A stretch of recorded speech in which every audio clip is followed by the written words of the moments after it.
Hello everybody. So I will repeat my name. I mentioned already Nata Sturua. I was working at the Austrian Blockchain Center. Right now I'm working at Interdisciplinary Transformative University Austria. But this research was done at the Austrian Blockchain Center. The talk today will be about DeFi online interfaces, legal classification according to MiCAR, and the main structure, what you can expect is that, of course, I will briefly talk about DeFi, where the online interface plays the role in DeFi architecture, and what online interfaces are doing, how it comes, and does it comes at all to crypto asset services, and when it comes under what conditions, and the main question will be the decentralization, how it is assessed, and when it falls outside of MiCAR scope, DeFi online interfaces. Maybe it sounds too difficult or too legal, but I will try to be very practical. There will not stay long, only just remind everybody that DeFi was developed just to avoid intermediaries, banks, and offer blockchain-based services. All the services is offered via smart contracts, but for clients or users, online interface is needed to come to a smart contract. And when we use online interface, it's every time a question, and already regulated under MiCAR, that it's a software which can be operated by a cusp or issuer and provides access to crypto assets or crypto asset services.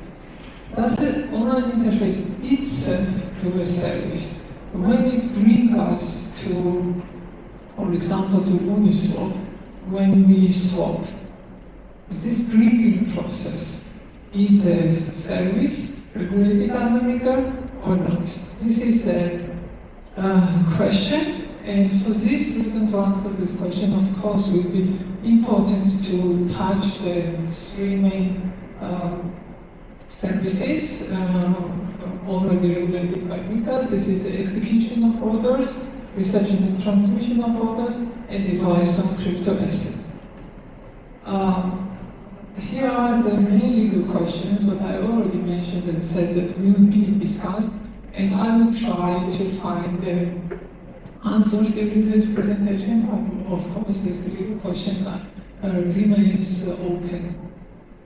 Why this question comes, and I already mentioned that the question is not when you are swapping and exchanging that it's a regulated service. No, question is that when I bring you to Uniswap, if this is regulated, and what is the intermediary services? And in Austrian law, first this was regulated by Bank Act, and for example, this is the term, what was in Austrian law, Vermittlung.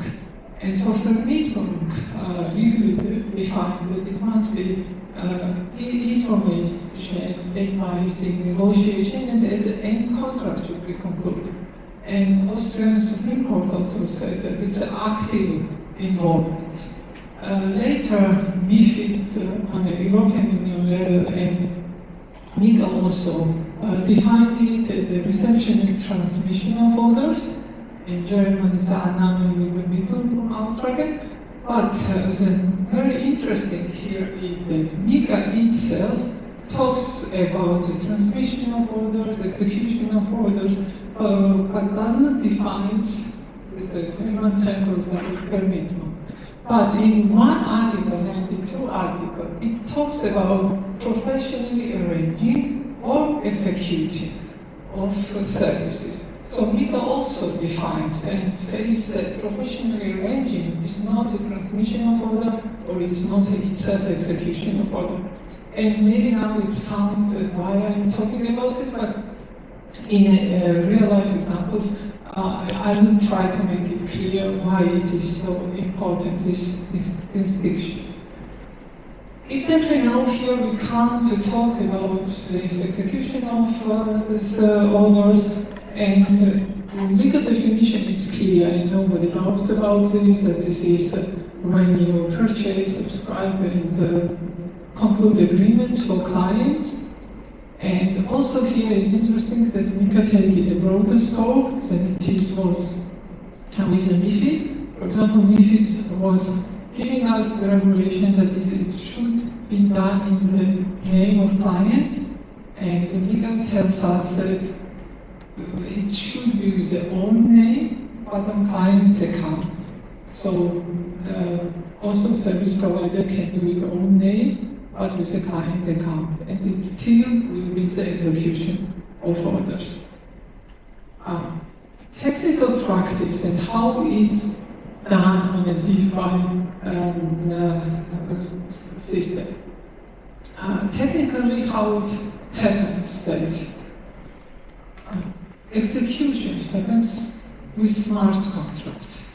And smart contracts, I'm sure here all of you know that it makes a simultaneous with a contract conclusion and performance. It's not so that contract is separately done and then executed. No, it's done simultaneously same time, and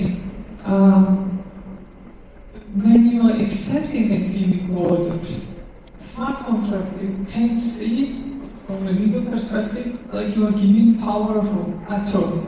You exactly say what you want to do, and it just executes. But you define what you want to do. For this reason, on chain in a system, you see it like a client's account with a client's name is everything happening. For this reason, here is the question every time: does this is the transmission of orders? That is the execution of orders, and also it's just the technical infrastructure, main question, or it's really executes the orders. The same thing happens with the transmission of orders. We know how MiCAR regulates it, and MiCAR says that for transmission you need to accept the order and to provide it to third party for execution. During transmission, execution doesn't happen, and it's divided services. But how it works with the DeFi system again? In a DeFi system, client, it's off-chain, trades and selects by itself to power what wants to exchange, and then does not go directly to, for example, Uniswap or another provider, but can use a forward smart contract, and this forward smart contract is so that it forwards unchanged to the target smart contract, and what you already give in this forward smart contract, it is unchangedly provided. So, as it is under MiCAR regulated that somebody provides and search for you where your swap will be executed, in a DeFi system, client has a chance to itself decide where to execute, which pairs to execute, which pairs to swap, and somehow just can be possible to use only infrastructure. And this is again the question. When only infrastructure is used, when only I see just the prices and opportunities, and I create it all over by myself and use the smart contract forwarder, does this count, and is it a transaction of order? Is it a regulated service? Another question is also advising on crypto assets. Advising is also regulated under MiCAR. Advising is to offer advice. Also, this is interesting that MiCAR already starts to count it as a service when you are not only giving it advice, but also you are offering it. And also initiation of advisory relationship, it's also important, and covers advice on crypto asset services and for all wallets and custodians and everything. And here what is also, I think, very important and different from MiFID, for example, already when you present something as a suitable, something that sounds good for you, it's already advice. You don't advise that normal advice, but you provide it like a best option. From a criteria and legal assessment, this is advising. Why this is so important from a DeFi perspective? This is very important because it's very difficult to find the gap between general information and something suitable for you. And every time advice must be personalized.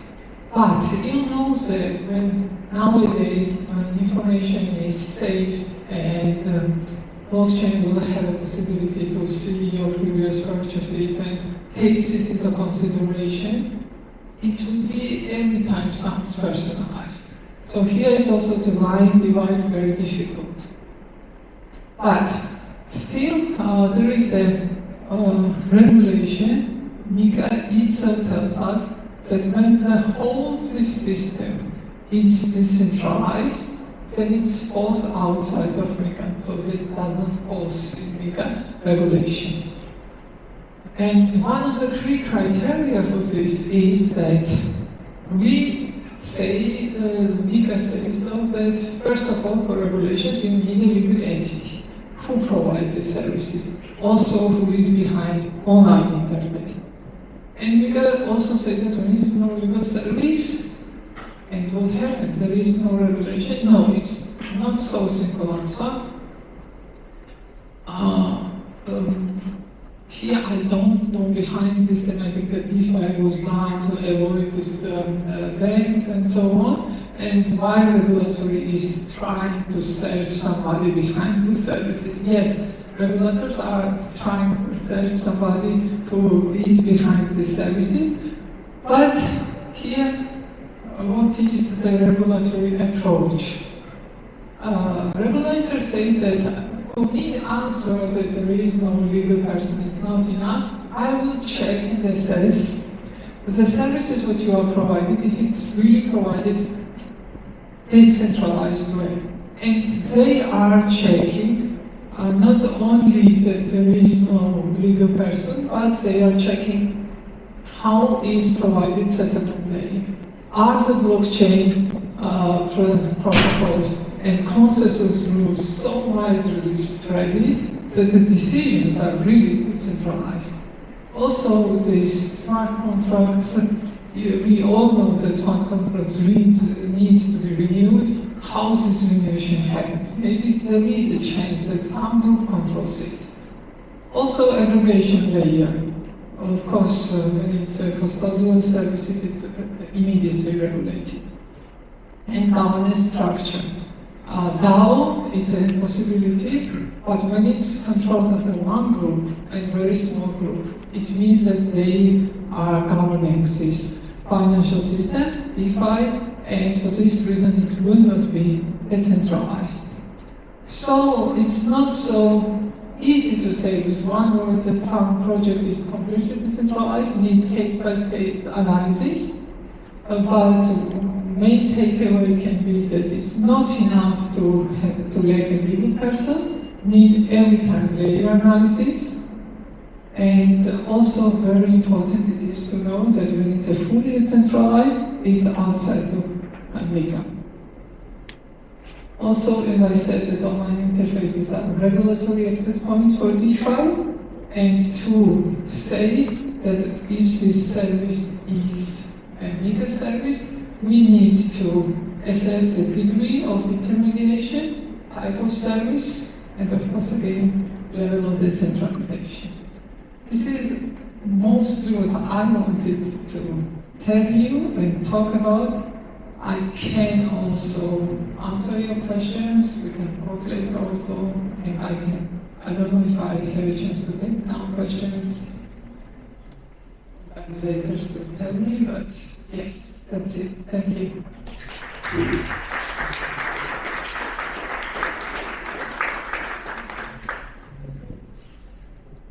Any questions from the audience? Yes, please. You said, as I understood, because I'm not sure if I understood you said that, Okay. it's okay.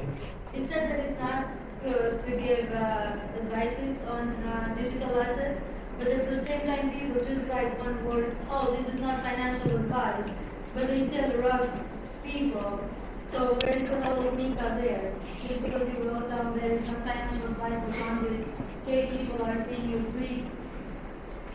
Yes. The math doesn't matter in this fall. And also people who are actually, you can consider them as somebody who can really give advices, they step back. Like the right people are not talking, but the wrong people are the ones who are famous, writing people everywhere, just with one word in the end, oh, it's not financial advice, and you're fine. I'm going to go with it. Yes, thank you very much for this question, because I did not went through these details. Yes, to make a decision and assess it, it does not help only to say that it's not a financial advice. If if you fall under this criteria, what is MiCAR says that it's financial advice, no matter what is underwritten, it will be financial advice. So if you give a personalized advice, if you take consideration personal circumstances, then you presented something as a suitable for this person, and you approach as an investor, or you know that this person wants to use this information, then this is the financial advice. But if I am talking now and, for example, mentioning and giving you just the information, what are the small possibilities? And I'm not targeting you as an investor, then this is not a financial. But I think it's more harmful if you have an audience of millions of people. That's more harmful than literally giving that advice only one human personal life. Like this, that it's legal, it's more harmful to crypto and DeFi and decentralized exchanges than this one-to-one. I'm talking about what's happening out there. Things that we see every day as users. When I'm coaching millions of persons or thousands of persons, it's most likely not advice. For sure, because it must be personalized. Like since you have a little bit of, how to say, I'm asking just to give this idea to law to change something in that. You know? Thank you. Any other questions? Yes, if you had we have really time here. Okay, we have Just a quick one, sorry if I just slide over you, like, what is intermediation? Sorry, I'm trying to speak now. So it was a very good slide, but I don't know what's your take on that. One of the things I've noticed is that it's hard to know what actually the interface is doing, because a lot of them use boilerplate terms, but they just describe, here's an interface. Then people are trying to figure out whether there are additional smart contracts provided by the same entity, whether they actually touch on, like, even when they say we really use APIs. Well, there are different ways of using that. You could set it up in a way where you still have control, for example, what kind of transactions are going through and so on. So, I mean, I think this is a great overview, but it's a bit hard to be said in practice. We don't have the information out there. Thank you for this question.